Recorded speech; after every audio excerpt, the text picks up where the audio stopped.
Pensa bem, durante todo o ministério de Jesus na Terra, a divindade dele estava de certa forma escondida pela humanidade. O Criador do Universo andava por aí de sandália, sentindo fome, cansaço, mas aí, no alto de um monte, isolado, uma coisa extraordinária aconteceu. Aquele véu, por um instante, foi levantado. Olá! Hoje a gente vai mergulhar em um dos eventos mais profundos e, sinceramente, mais incríveis dos evangelhos: a Transfiguração. E isso foi muito mais do que um simples milagre, sabe? Foi como uma espiada, uma janela para a verdadeira natureza de Cristo, para aquela glória que a carne escondia. Então, bora entender o que realmente aconteceu ali. Então, para a gente começar a entender a transfiguração, o ponto-chave é o seguinte: não se tratou de uma mudança, mas sim de uma revelação. Foi como desvendar uma realidade divina, que na verdade sempre esteve ali. Pensa só nisso aqui. Durante todo o tempo, a glória real, intrínseca de Jesus já estava lá, contida no corpo humano dele. A transfiguração foi aquele momento raro, totalmente controlado, em que ele permitiu que essa glória de dentro vazasse, que rompesse a barreira da carne e se tornasse visível. E aqui está o pulo do gato. Naquele instante, os discípulos não viram um homem se transformando em Deus. De jeito nenhum.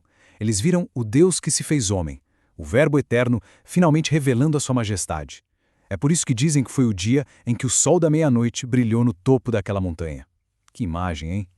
Tá, mas como é que isso aconteceu? A linguagem original do texto nos dá uma pista, nossa, fascinante sobre a natureza desse evento. Olha que interessante. O texto grego usa a palavra metamorfô. Soa familiar, né? É daí que vem a nossa metamorfose. E isso indica que a transformação não foi algo superficial, tipo uma maquiagem. Foi algo que veio do centro do ser, revelando o que já existia por dentro. A glória não veio sobre ele, ela emanou dele. Isso mostra de um jeito brilhante a diferença fundamental entre Jesus e qualquer outra pessoa. É só lembrar de Moisés, quando ele desceu do Sinai, o rosto dele brilhava, certo? Mas era uma luz refletida, um brilho que depois ia sumindo. A luz de Jesus não. Era uma luz gerada. Ele não estava refletindo a glória. Ele era a própria glória. Ele é a fonte de toda a luz. A diferença é total.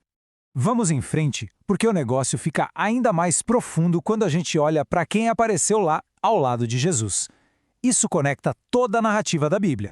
A aparição de Moisés e Elias, nossa, isso tem um peso teológico gigante. Pensa comigo, Moisés representa a lei, Elias, os profetas. A presença dos dois ali funcionou como um selo de aprovação de todo o Antigo Testamento, testemunhando que Jesus era o cumprimento de cada sacrifício, de cada profecia. E o mais curioso é o assunto da conversa deles. Lucas nos conta que eles falavam sobre a partida de Jesus, o êxodo dele, que aconteceria em Jerusalém. Ou seja, no meio daquela cena de glória total, o tema central da conversa entre a lei, os profetas e o Messias era a cruz. O caminho para a glória passava pelo sacrifício. E olha, por mais que Moisés e Elias fossem gigantes da fé, esse momento também deixa bem clara qual era a hierarquia ali. Diante de tanta glória, Pedro, todo bem intencionado, mas equivocado, faz uma sugestão. Ele se oferece para construir 3 tendas, uma para Jesus, uma para Moisés e uma para Elias. Mas por quê?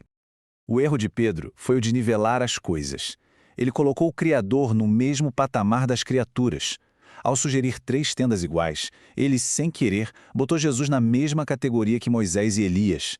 A intenção era boa, de honrar a todos, mas ele falhou em reconhecer a singularidade incomparável de Cristo. E a resposta divina vem na hora, de uma nuvem. Este é o meu filho amado, a ele ouvi. A mensagem é clara. Moisés e Elias foram servos fiéis, claro, mas Jesus é o filho, o herdeiro de todas as coisas. A glória dele simplesmente ofusca todas as outras. Então, a gente chega ao ponto crucial. O que esse evento histórico significa para a gente hoje? Qual é a relevância disso tudo para a nossa vida? A transfiguração não é só um relato do passado de jeito nenhum. Ela funciona como uma âncora para a nossa esperança. O que Pedro, Tiago e João viram naquele monte é, na verdade, uma prévia, um trailer da realidade que aguarda todo aquele que está em Cristo. Resumindo, a glória que brilhou no monte é a promessa da nossa própria glorificação. Essa visão nos dá uma reverência que aniquila o medo e uma fé que não se abala com as tempestades da vida, porque aquele que se transfigurou é o mesmo que prometeu voltar em glória para estabelecer o seu reino para sempre. E essa é a grande conclusão. A transfiguração não é só sobre a glória de Cristo no passado, é sobre a nossa participação nessa mesma glória no futuro. É um convite para a gente olhar além do presente e fixar os olhos na esperança gloriosa que nos foi garantida.